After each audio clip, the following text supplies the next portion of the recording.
If you're watching this video, you have either already begun taking your Social Security benefits or you're thinking about taking your Social Security benefits soon. This is an exciting time when you finally start to receive money back on all the Social Security and Medicare taxes you paid in throughout your life. But don't worry, you're not done paying taxes on your Social Security just yet. Now you get the privilege of paying income taxes on your Social Security benefits as well. 52% of Americans pay income tax on their annual Social Security benefits. Luckily for you fine folks, I'm going to share a few tax saving tips to help you minimize the amount of taxes you pay on your Social Security as much as possible.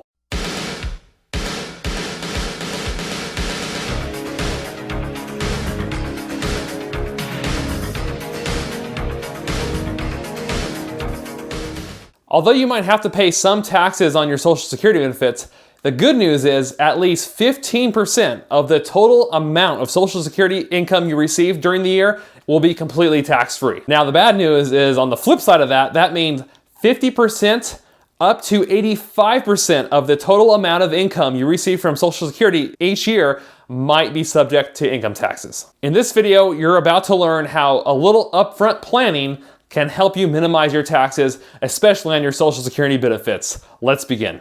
I have 6 tax saving tips in all for you guys today.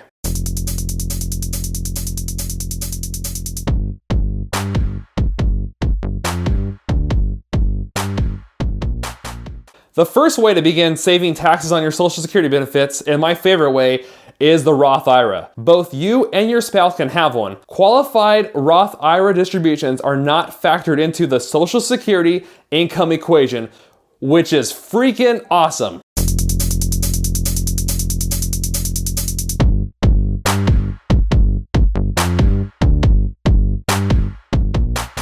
As an example, a person could receive $25,000 a year in dividend distributions from their Roth IRA and $25,000 a year in Social Security benefits and still pay zero in tax. That's a full $4,000 a month that you get to keep, and keep all of it. The IRS can't touch that.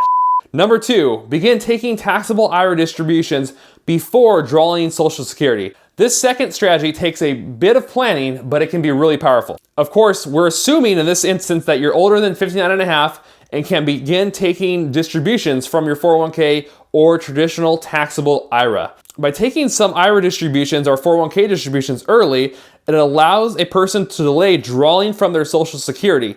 This does 2 things. First, by delaying their Social Security benefits, it will allow them to draw higher Social Security benefits in the future.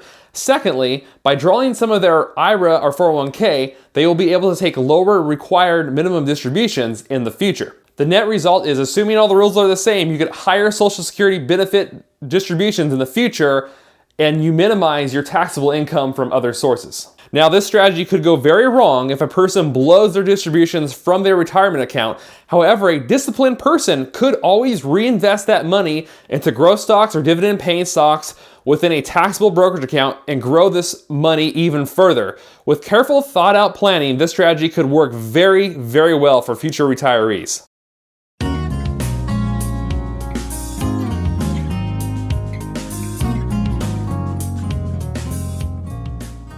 Number 3, if you're feeling charitable, this one might be for you. Remember, you do not always have to take your required minimum distribution. You could always donate that money or donate the RMD. If you don't need the income and can live without it and want to minimize your taxes even further, you can always choose to donate a portion or potentially all of your IRA distribution to a qualified charity. Now, working as a CPA, I've seen this done several times and it works very effectively.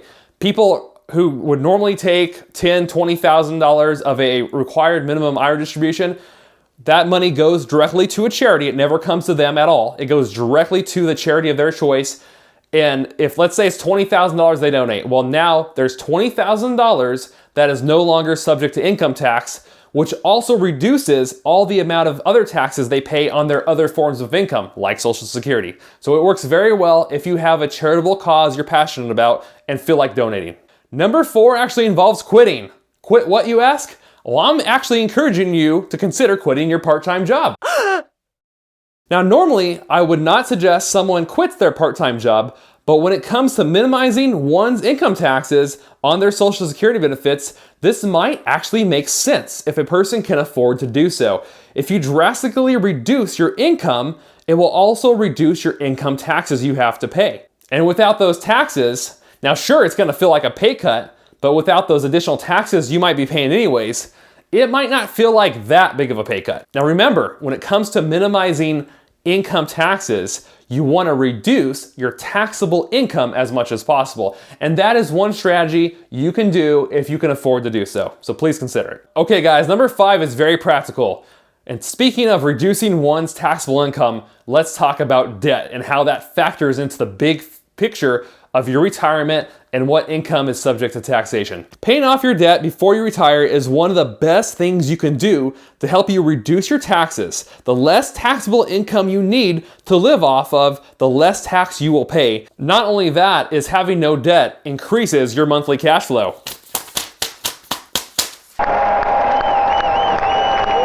It increases your monthly cash flow and it allows you to draw down your 401k and other investment accounts at a slower pace because you no longer need that additional income to service that debt. Unfortunately, most debt payments are no longer tax deductible or helping people with their taxes unless they own a business or a rental real estate under the new tax laws. So in my opinion, if you're getting ready to retire or already retired, I think it's time to get rid of that debt if you can. Now, of course, you can still deduct your mortgage interest, but that's assuming you have enough itemized deductions in order to itemize. Remember, the standard deduction basically just doubled. So people are going to be less and less likely to get any taxable benefit from having a home mortgage interest. Let's move on to the 6th and final tip. Now, I'm not going to sugarcoat this, guys. This next topic is a very emotional topic for most people. And most people I don't think would be emotionally ready to do this. But let's talk about it anyways, because this video is all about how to minimize taxes on your Social Security benefits. Now, most people cannot begin to emotionally fathom the idea of delaying their Social Security benefits one day longer than they're entitled to it. However, if you're interested in potentially saving thousands upon thousands of dollars of income taxes while waiting for an even higher monthly benefit payout, this strategy is one that you actually want to consider. Now, I realize, I'm fully aware that most people will not even begin to entertain the idea of delaying their Social Security benefits. And that's fine. It's totally up to you. I'm not going to tell you what to do with your retirement, your money, but if you come here to learn how to minimize your taxes as much as possible, this is why you might want to listen to this strategy. What I have found from experience in the real world is the people who are very well off, those with substantial amount of retirement assets, are the ones who could afford to take a lower Social Security benefit payout. And they're also much more likely to delay taking those Social Security benefits at full retirement age or closer to age 60. Now, when I talk about this strategy, I'm not suggesting you necessarily wait till age 70, but I am suggesting at least wait until closer to full retirement age or at full retirement age.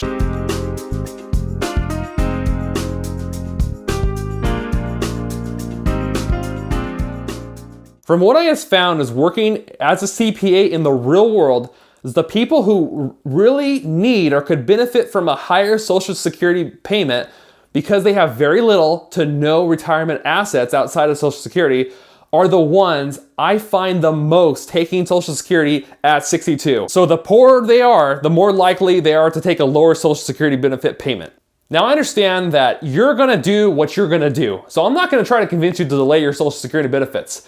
But if that's a tax saving strategy you want to consider, I would at least suggest you consider it because remember, the higher amount of Social Security benefit payout you can receive later on, the less you have to withdraw down your other assets like your 401k, your IRAs, etc. And so you could potentially pass those investments on to future generations. So think about it. Don't just think about yourself. If you want to be charitable and at least think about charity, think about your future family members of who you might want to pass that money on to benefit the future generations. You can't pass on your Social Security, but you can pass on your other assets. But you can't pass them on if you've depleted them all because you're receiving so little from Social Security. Okay guys, those were 6 strategies to not only reduce your taxes on your Social Security benefits, but reduce your overall income taxes as a whole. So doing a little planning up front on this stuff can go a long way into saving you hundreds to even thousands of dollars on income taxes. So before you guys leave today, let me know what strategy you would most likely consider for yourself of the 6 we just discussed. Or if you have questions about anything we discussed in today's video, feel free to leave a question down below. Ask away, guys, that's why I'm here. Besides that, I just love reading your comments and talking to you over YouTube. It's one of the most rewarding parts of doing this channel. All right, guys, if you liked the video today, make sure you hit the like button before you leave. Share this information with a friend, especially somebody who's thinking about drawing their Social Security soon or wants to minimize their taxes on their retirement income as much as possible. I'll have a lot more videos around this topic in the future of how to minimize your taxes in general on your investments, etc. So stay tuned for more. And if you have not already subscribed to Money in Life TV, well, welcome to the channel. Money in Life TV is all about helping you become fiscally fit as we teach finances, investing, and taxes on a regular basis. Well, guys, that is all the information I have for you today. Thank you so much for spending time with me here on YouTube. I always appreciate it. I hope you have a great week no matter where you're at out there in the country. And until next time, remember, take this information and use it to live your life uncaged. I'll see you guys in next week's video. Bye, everybody. Peace.